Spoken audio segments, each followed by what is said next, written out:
Ito ang katuloy ng laban ni Eagle at Takamura sa Season 3.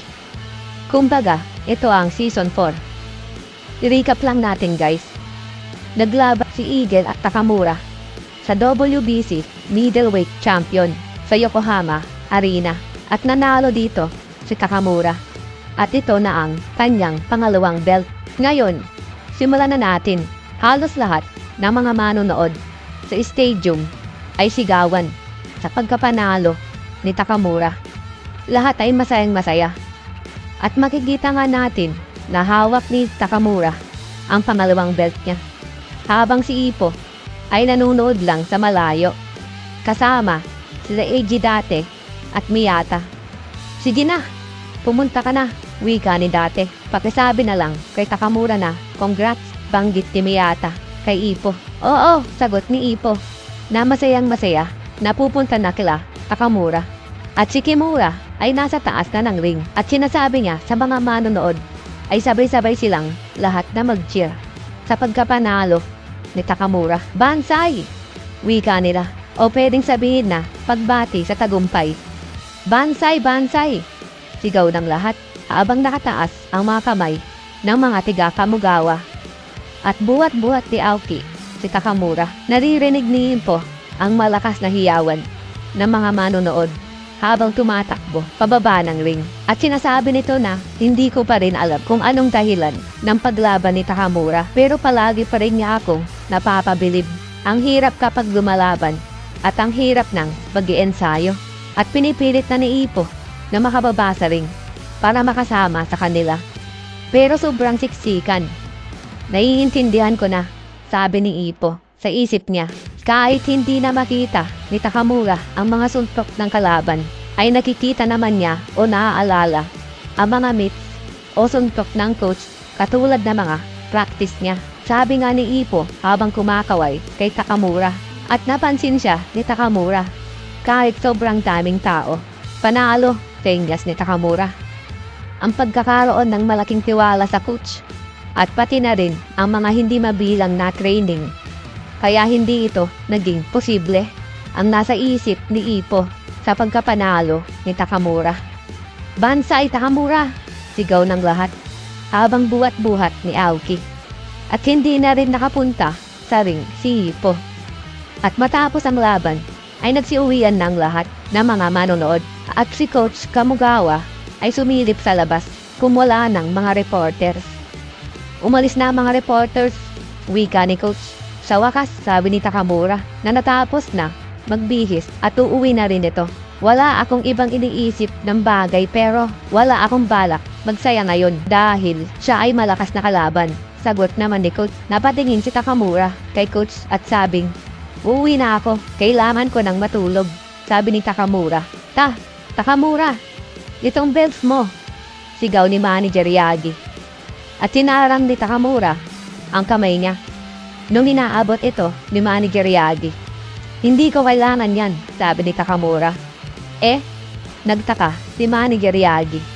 May halaga lang sila sa akin habang hindi ko pa yan nakukuha. Pero kapag nasa akin na, hindi ko na kailangan pa yan. At kinuha ni Takamura ang belts at ibinigay niya ito kay Coach Kamugawa. Katulad ng pangako ko, eto na tanda, ilagay mo ito sa higaan mo kapag matutulog ka na. Pagbibiro ni Takamura kay Coach. Takamura, wika ni Coach.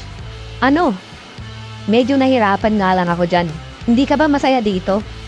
Masaya ka na ba? Pagkaasar nga ni Takamura kay Coach. Pero ganito lang talaga si Takamura. Pero ang gusto talaga niya ay kay Coach talaga mapunta ang mga belts niya. Habang si Coach ay hindi makaimik kay Takamura. At biglang sinabi ni Coach na, sige, matutulog ako kasama ito. At tapaniti na si Takamura. Sige. At nagpaalam na nga si Takamura. Good work, Takamura. Pahabol ni Manager Yagi. Ayos lang ba na umuwi siya mag-isa? Marami siyang tama. Wika ni Manager Yagi kay Coach. Meron mga naghihintay sa kanya sa labas. At sasabihin nila sa atin kung ano ang mangyayari. Pero yung taong yun, walang dahilan na hindi ako magiging masaya. Wika ni Coach habang hinahawakan ang WBC belt. Coach, hindi lang sa mga belts na ito, kapag nakikita ko siyang nag-iensayo ng napakahirap yung relasyon nyo sa kanya bilang trainer niya, makita mo siya na naging numero 1 boksingero sa buong mundo. Wika ni trainer Shinoda. Sa puntong ito, hindi lang dahil doon, banggit naman ni coach. At habang papalabas na ng stadium si Takamura, ay napasandal ito. Tae naman, kung susubukan kong magpahinga para akong tumutumba. Wika ni Takamura na iniinda niya ang mga natamo niyang tama sa laban. Dahil malakas ang kanyang nakalaban, hindi ito biro ngayon. Ramdam na ramdam ko ang pagod ko, sabi ni Takamura habang pinipilit niyang makalabas sa stadium. Trainer ang nasa isip ni coach. Hindi lang dahil doon, para sa akin, siya ay the world greatest surrogate son. Itinuturing ko siyang aking anak. At nakalabas na si Takamura. Pagkabukas niya ng pinto, ay laking gulat nito. Naroon ang buong miyembro ng Kamugawa Gym. Bansai! Sigaw nilang lahat. Napatakit ng tenga si Takamura sa lakas ng sigaw nila. Takamura! Bansai! Number 1 in the world! 2 ng class ang nakuha mo. Sigaw nila Aoki, Ippo, at iba pa sa sobrang saya sa pagkapanalo ni Takamura. Pero si Takamura ay tinatakpan pa rin ang tenga niya. At natagalit na si Takamura. Napakaingay niyo lahat, sigaw ni Takamura. Hindi niyo ba nakikita na gusto ko munang katahimikan? Oo, tama ka. Napakasaya mo rin, tulad ng iba. Wika ni Aoki, magkakaroon tayo ng victory party. Magdiriwang tayo mayong gabi. Danio, wika ni Tandang Dakota. At napanditi agad si Takamura sa mga narinig niya. Gusto niyo ba ng party?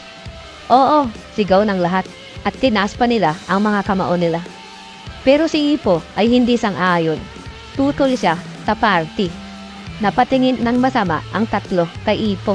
Ang sabi sa akin ni coach na dapat daw makauwi ng maayos na yung gabi si Takamura at makapagpahinga agad. Ang mga katulad ko ay hindi kailangan ng pahinga, sigaw ni Takamura kay Ippo.